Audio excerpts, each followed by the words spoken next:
No final do século XIX, no coração seco e esquecido do sertão da Bahia, um profeta andarilho chamado Antônio Conselheiro construiu o impossível, uma cidade santa. O nome dela era Canudos.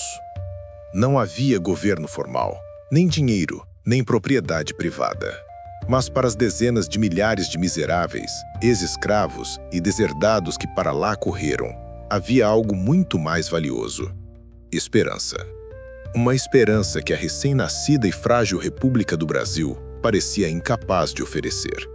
Canudos se tornou grande demais, próspera demais e diferente demais. E por isso, ela precisava ser destruída. Esta não é a história da repressão a uma revolta. É a história da República Brasileira declarando guerra a um sonho. Uma guerra que exigiu 4 expedições militares, mobilizou mais de 10.000 soldados e terminou com um dos massacres mais brutais da história do país. Esta é a nossa investigação sobre a Guerra de Canudos. Para entender por que o exército brasileiro precisou de 4 tentativas para destruir uma cidade de casebres de barro, primeiro precisamos entender o homem que a construiu com o poder de suas palavras. Antônio Vicente Mendes Maciel não nasceu um profeta. Ele nasceu no Ceará, teve uma educação formal, se casou e tentou levar uma vida comum como comerciante. Mas sua vida foi marcada por uma série de tragédias pessoais. Sua esposa o abandonou, seus negócios faliram e ele se viu sem rumo. Em algum momento, ele passou por uma profunda crise espiritual. Ele abandonou tudo e começou a vagar pelo sertão. Não como um homem, mas com uma ideia. Ele se tornou o conselheiro. Ele não era um padre, ele não pertencia a nenhuma ordem religiosa, mas ele falava a língua do povo do sertão. Uma mistura de catolicismo popular, misticismo e profecias apocalípticas. Ele pregava o arrependimento, a caridade e a proximidade do fim do mundo. Ele restaurava igrejas, consertava cemitérios e oferecia conselhos espirituais para uma população que havia sido completamente abandonada tanto pela Igreja Católica Oficial quanto pelo Estado. Sua figura, alta e magra, com cabelos e barba compridos, vestindo uma túnica azul simples, parecia de um santo bíblico caminhando sobre a terra seca do Nordeste. Sua fama cresceu de forma exponencial. Milhares de pessoas começaram a segui-lo em suas peregrinações. E o que atraía essa multidão não era apenas sua santidade, mas sua mensagem política. O Brasil havia acabado de passar por 2 mudanças traumáticas: o fim da escravidão, em 1888, e o fim da monarquia, em 1889. Para os sertanejos, o imperador Dom Pedro II, mesmo distante, era uma figura quase divina, um pai protetor. A República, com suas novas leis seculares, como o casamento civil e a separação entre igreja e Estado, era vista como a obra do anticristo. Antônio Conselheiro se tornou a voz dessa insatisfação. Ele pregava que a República era o mal encarnado e profetizava a restauração da monarquia divina. Ele não estava incitando uma rebelião armada, estava oferecendo uma alternativa espiritual. Mas para a nova e insegura República, um homem que podia mover multidões com suas palavras e que pregava abertamente contra o regime era uma ameaça perigosa. A perseguição começou. As autoridades tentaram prendê-lo, mas seus seguidores o protegeram. Cansado de vagar e de ser perseguido, Conselheiro decidiu que era hora de seus seguidores terem um lar. Um lugar para esperar pelo fim dos tempos e construir uma nova sociedade baseada nos preceitos de Deus. Em 1893, ele e seus milhares de seguidores se estabeleceram em uma fazenda abandonada às margens do rio Vaza Barris, um lugar chamado Canudos. O que começou como um pequeno acampamento rapidamente se transformou em uma das maiores cidades da Bahia. Em seu auge, Canudos chegou a ter cerca de 25.000 habitantes, mais do que a capital, Salvador, na época. Era uma cidade construída pela fé e pela necessidade, um refúgio para todos os deserdados do sertão. Ex-escravos sem terra, pequenos agricultores arruinados pela seca e jagunços em busca de redenção. Eles haviam encontrado sua Canaã, sua terra prometida. Mas como essa multidão de fiéis, liderada por um profeta, conseguiu transformar um amontoado de casebres em uma fortaleza militar? Um bastião que seria considerado inexpugnável? Canudos não era apenas um acampamento de refugiados religiosos. Sob a liderança carismática de Antônio Conselheiro, ela se transformou em uma sociedade alternativa próspera e altamente organizada, uma verdadeira Jerusalém do sertão. A cidade cresceu de forma orgânica, com ruas estreitas e labirínticas, que mais tarde se revelariam um pesadelo para qualquer força invasora. As casas, mais de 5.000 delas, eram construídas de pau a pique e cobertas de barro, simples, mas resistentes. No centro de tudo, duas grandes igrejas, a Velha e a Nova. Esta última, construída em um esforço comunitário monumental, eram o coração espiritual e social da cidade.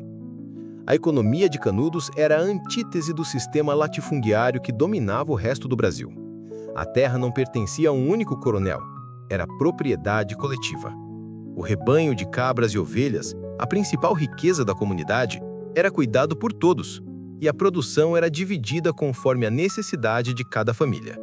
Não havia dinheiro circulando dentro da cidade. A economia era baseada na troca e na cooperação. Eles plantavam milho e feijão, criavam animais e produziam couro, que era vendido para comerciantes de cidades vizinhas em troca de produtos que não podiam produzir, como sal, querosene e, crucialmente, armas e munição. Canudos se tornou autossuficiente e, para o espanto dos fazendeiros da região, próspera. Ela oferecia uma alternativa real e bem-sucedida ao modelo de exploração e miséria que definia o sertão.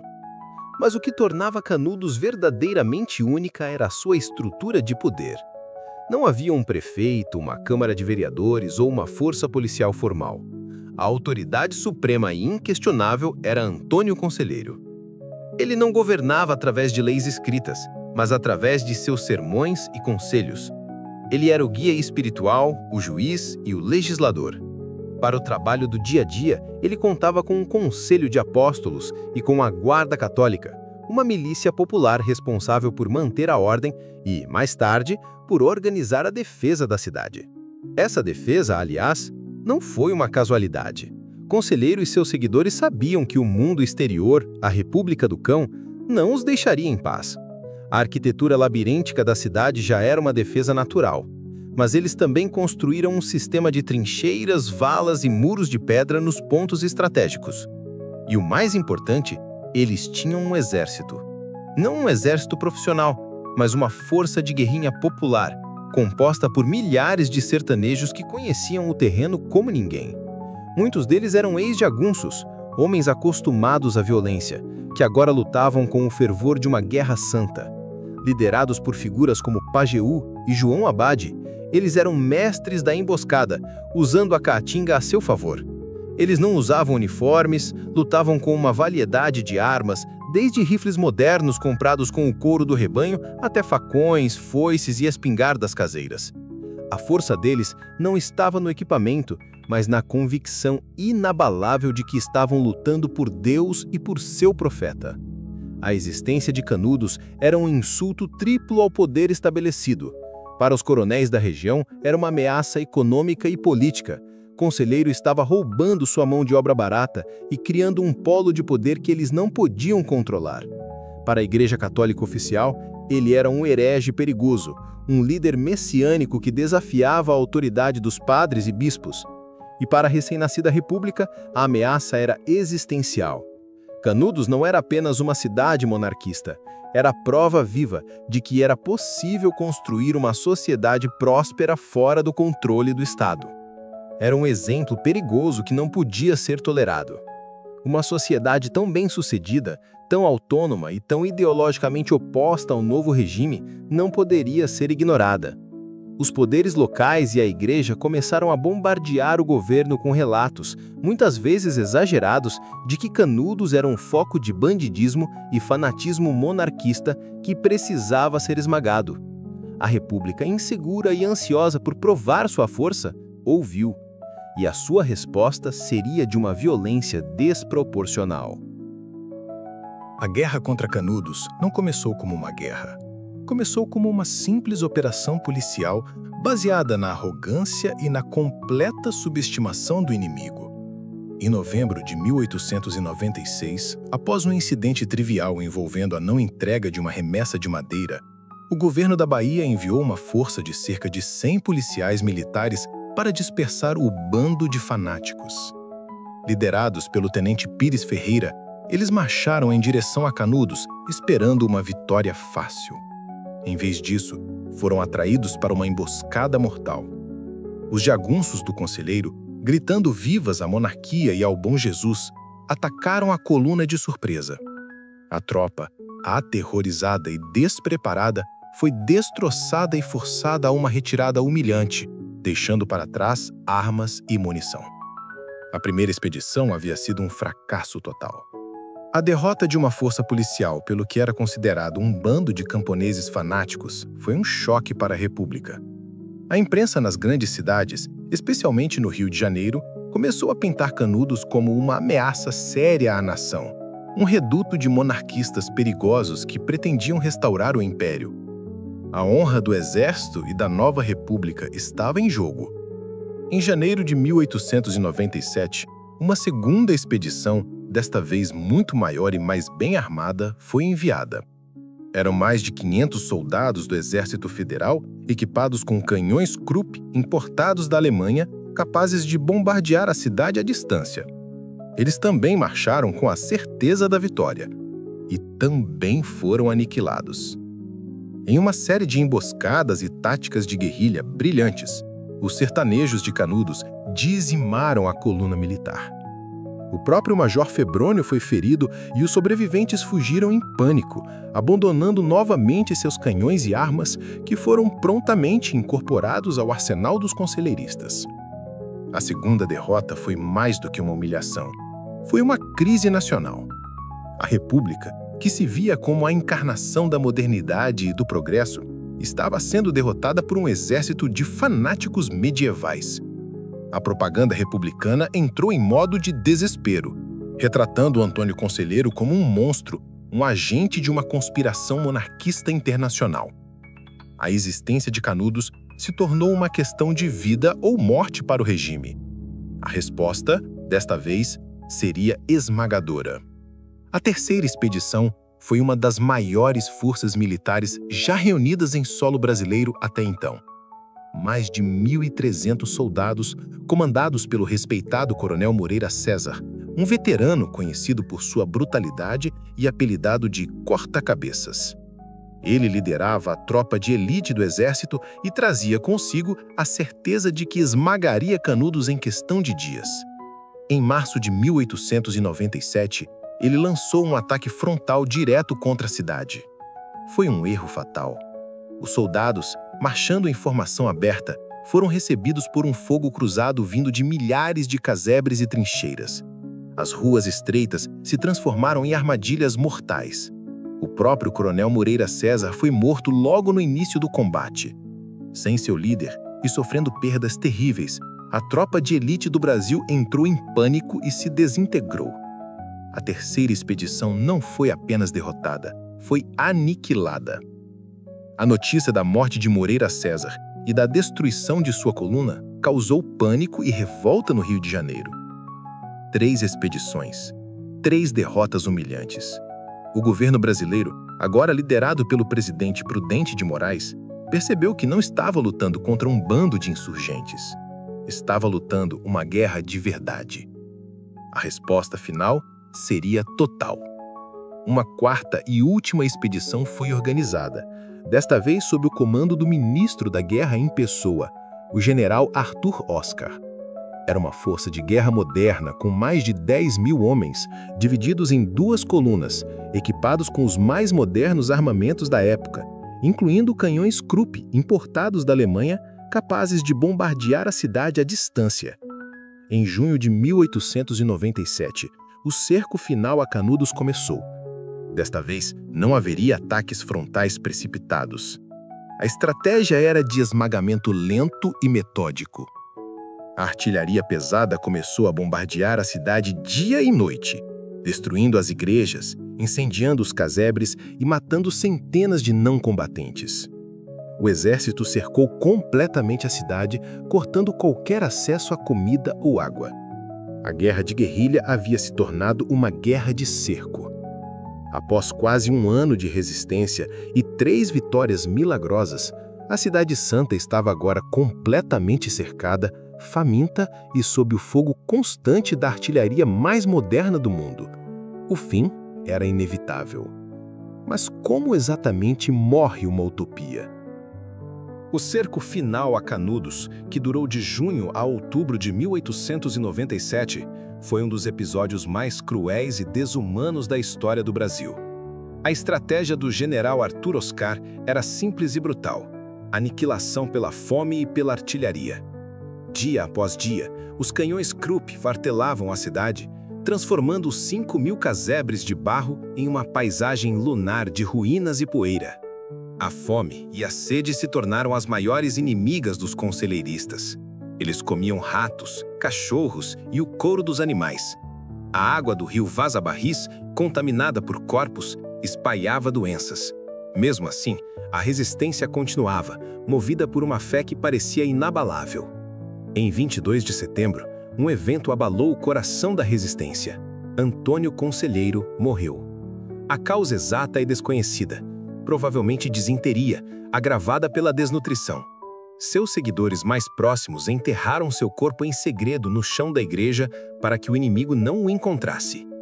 Sem seu guia espiritual, a resistência perdeu seu centro, mas não seu fervor. Os combatentes que restavam, liderados por comandantes como João Abade, continuaram a lutar até o último homem, por cada casa, por cada beco. No dia 1º de outubro, o exército lançou o assalto final. A cidade, ou o que restava dela, foi tomada em uma batalha sangrenta que durou 5 dias. O que se seguiu não foi uma rendição, foi um massacre. Os soldados, enfurecidos pelas derrotas anteriores e pela resistência fanática, mataram quase todos que encontraram. Homens, mulheres idosas e até crianças foram executados. O escritor Euclides da Cunha, que testemunhou a guerra como correspondente, descreveu a cena em sua obra-prima, Os Sertões. A degola em massa dos prisioneiros. Canudos foi completamente varrida do mapa. A nova igreja, o símbolo do orgulho da comunidade, foi dinamitada. O corpo de Antônio Conselheiro foi exumado, fotografado como um troféu macabro, e sua cabeça foi cortada e enviada para Salvador para ser estudada, como um exemplo de loucura e criminalidade. Ao final da campanha, dos 25.000 habitantes de Canudos, estima-se que apenas algumas centenas sobreviveram. A maioria, mulheres e crianças que foram capturadas nos dias finais. O governo brasileiro não apenas destruiu uma cidade, ele destruiu um povo. A República havia vencido, a ameaça monarquista havia sido eliminada, mas a um custo moral terrível. A Guerra de Canudos se tornou a mancha de nascença da República Brasileira, um lembrete brutal da violência que o Estado era capaz de infligir contra sua própria população pobre e marginalizada. O legado de Canudos foi por muito tempo enterrado e silenciado. A história oficial, escrita pelos vencedores, retratou Antônio Conselheiro como um fanático louco e seus seguidores como uma horda de jagunços ignorantes. Foi somente com a publicação de Os Sertões, de Euclides da Cunha, em 1902, que uma visão mais complexa e simpática da tragédia começou a surgir. Euclides, que foi para a guerra para celebrar o exército republicano, voltou horrorizado, vendo os sertanejos não como inimigos, mas como o verdadeiro cerne da nacionalidade brasileira, abandonados e massacrados pelo Brasil oficial, do litoral. Hoje, Canudos é um símbolo poderoso da luta pela terra, pela fé e pela justiça social no Brasil. A história da Cidade Santa, construída no meio do nada pela fé de milhares de deserdados, serve como um espelho que reflete as profundas desigualdades e as tensões não resolvidas que ainda assombram um país. A guerra não foi um conflito entre a civilização e a barbárie, como a propaganda da época queria fazer crer. Foi um conflito entre dois Brasis, um Brasil litorâneo, branco, moderno e republicano, e um Brasil sertanejo, mestiço, místico e monarquista. E o massacre de Canudos foi o ato violento pelo qual um desses Brasis impôs a sua vontade sobre o outro, deixando uma ferida aberta que, de muitas formas, ainda não cicatrizou. A história de Canudos é um capítulo essencial e doloroso para entender o Brasil. Ela nos força a questionar as narrativas simplistas de heróis e vilões e a confrontar violência que marcou a formação do nosso país. A cidade de Barro foi destruída, mas o sonho de uma vida mais justa que a construiu continua a ecoar. Se você acredita que é nosso dever escavar essas histórias enterradas para compreender plenamente quem somos, junte-se à nossa expedição. Inscrever-se no canal é a sua forma de garantir que essas vozes do passado não sejam esquecidas. Deixe seu like e comente. Na sua opinião, Canudos era uma utopia perigosa ou uma alternativa social legítima? Aqui, nós não apenas contamos histórias, nós escavamos os alicerces do mundo.